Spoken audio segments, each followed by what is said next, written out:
Here's a famous and terrifying photograph of a crazed-looking soldier who lost his mind in a French trench. A photograph immortalizing the psychological horror of the terrible First World War. But in reality, this is absolutely not the case. The man's name is Robert Lindsay Rogers. He hails from Nova Scotia. He's a Canadian in the 25th Infantry Regiment. He was chatting with his sergeant when a sniper's bullet struck him in the throat, cutting right through him. The sergeant died instantly, but Robert miraculously survived.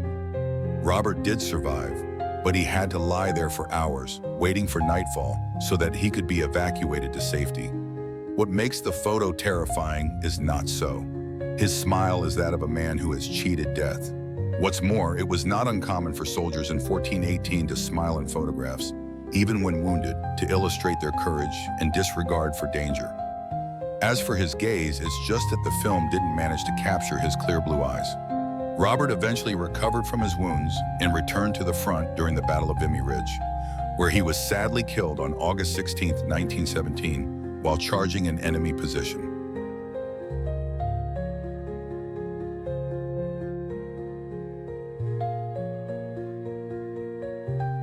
He now rests at the Vimy Memorial in Nord-Pas-de-Calais, northern France, alongside 11,000 other missing Canadian soldiers. It is now known as the starting point of Canadian national sentiment, the first real battle in which Canadians from every province fought side by side.